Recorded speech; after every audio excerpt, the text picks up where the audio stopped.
Assalamualaikum warahmatullahi wabarakatuh. Bismillah, alhamdulillah. Pada hari ini kita akan membahas tentang ada orang yang ngeritik Gus Baha.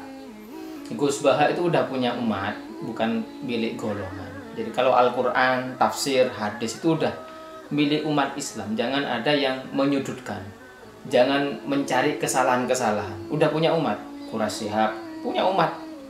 Karena pakar tafsir, siapa yang lebih hebat? Maksud saya itu kepakarannya, ya, kepakarannya dari Profesor Quraisy Shihab, kepakarannya dari Gus Baha, ya, dan ustadz-ustadz yang lain tentunya.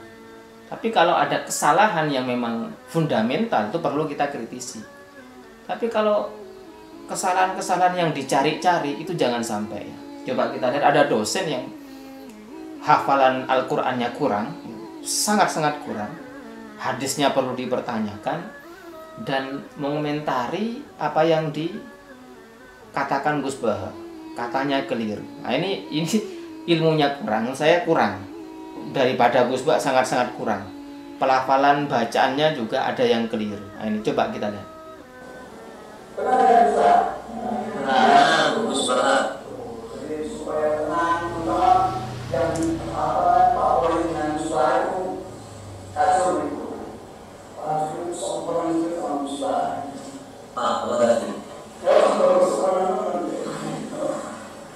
Yang dari proyeksi itu benar biar tenang, Islamnya seperti Islam Gus Baha aja.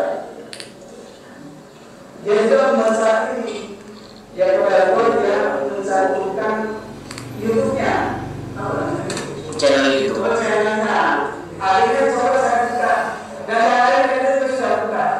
Saya buka, ternyata dia sedang menceritakan mengenai. Jadi sekali lagi apa yang di-share di YouTube berkaitan dengan keilmuan, tafsir, hadis itu ya milik umat, bukan milik golongan. Jadi jangan sampai mencari kesalahan, kekurangan. Karena banyak ya dicari kekurangannya, golongannya siapa? Cari kekurangannya.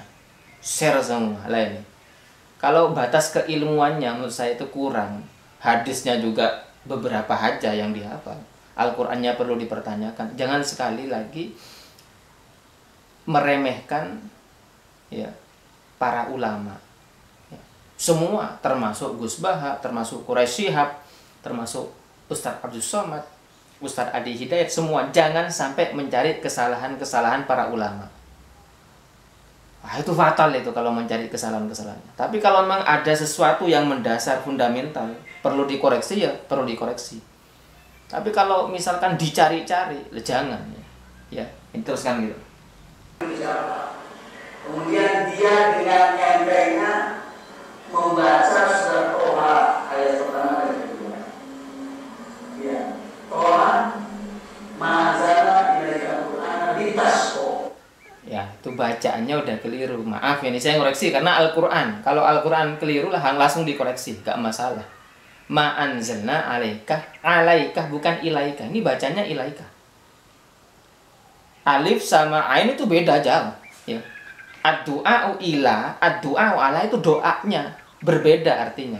Ad-du'a'u ila itu adalah doa kebaikan, tapi kalau ad-du'a'u ala itu doa kejelekan, beda ya, ya.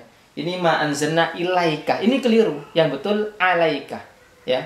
Ini keliru, alif sama ain itu, ilaika sama alaika itu udah beda artinya. Maka perlu dikoreksi, harus kalau ini.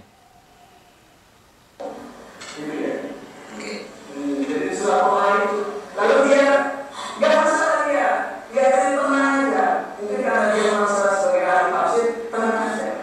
Jadi ini Toha, ada apa?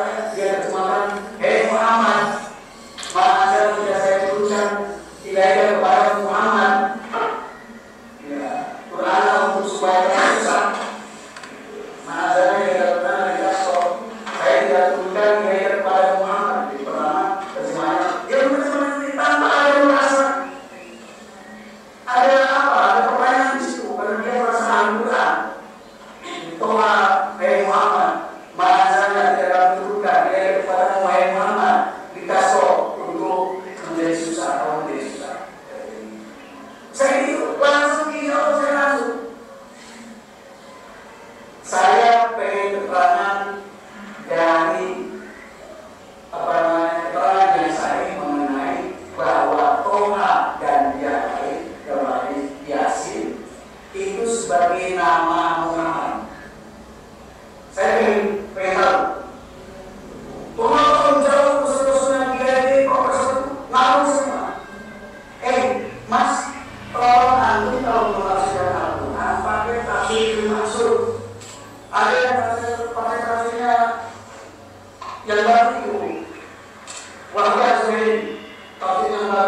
juga ya bisa Mustafa, ya ada juga yang lain.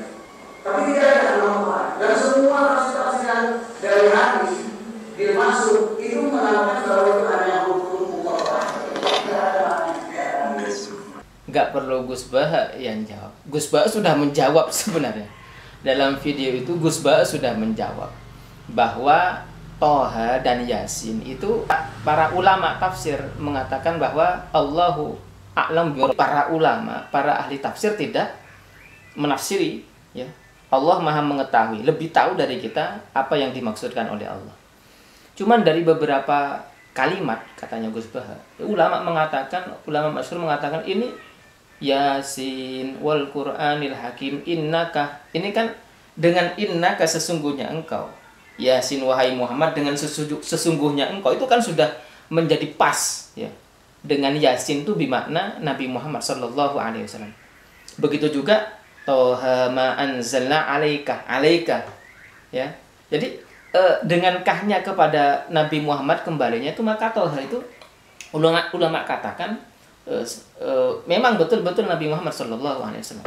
Sehingga ketika kita ada sholawat, Salatullah salamullah ala Toha Rasulillah, Salatullah salamullah ala Yasin Habibillah. Jadi ada ulama-ulama sudah menjadi mafhum, menjadi paham, sepakat bahwa Yasin di sini adalah asma min asma'in Nabi. Kalau dosen itu pernah membaca Dalailul Khairat, Masya Allah, itu nama-nama Nabi banyak sekali. Salah satunya Toha, kemudian Yasin. Jadi menjadi mafhum, ya, bahwa Toha itu min asma'in Nabi, ya. Toha itu banyak orang-orang Arab itu semuanya Timur Tengah itu memakai nama Yasin, memakai nama Toha, karena Toha dan Yasin itu ulama kesepakatan dari pemikiran ulama bulat dari surat Yasin ini sendiri, kemudian surat Toha sendiri, bahwa itu mengarah kepada Nabi, walaupun para tafsir Allahu a'lam birodih. Karena ihtimal itu mengatakan bahwa ini Toha min asma'in Nabi, Yasin juga min asma'in Nabi. Ini tentunya karena beliau sangat hati-hati, banyak pendapat-pendapat ulama yang disebutkan oleh beliau. Artinya jangan sampai mencari kesalahan, jangan sampai mencari kekurangan ulama-ulama yang ada di Indonesia. Semuanya, ya. Ulama Quraisy Shihab, ulama Gus Baha, dan ustadz-ustadz yang lain yang pakarnya ulama. Itu nggak perlu kita mencari kesalahan-kesalahan. Namanya mencari kesalahan itu kan udah nggak baik, sudah aib itu. Tapi kalau misalkan ada sesuatu yang fundamental kemudian keliru secara besar, atau kemasyhuran para pendapat-pendapat ulama kok jelas-jelas keliru, perlu kita koreksi. Koreksinya pun tidak secara umum, tapi koreksinya pun itu secara bisa face to face, bisa dialog, bisa diskusi, walaupun nanti dilihat orang banyak, biar menjadi pengetahuan yang ada. Jadi sekali lagi jangan sampai mencari kesalahan-kesalahan. Kedepannya juga begitu, jangan sampai mencari kesalahan-kesalahan Gus Baha atau ustadz-ustadz yang lain, atau kiai-kiai yang lain. Itu gak bagus, ya. Mencari kesalahan, aib orang lain itu jelas gak diperbolehkan. Itu saja yang dapat kami sampaikan. Kurang lebihnya mohon maaf. Assalamualaikum warahmatullahi wabarakatuh. Terima kasih, subscribe ya.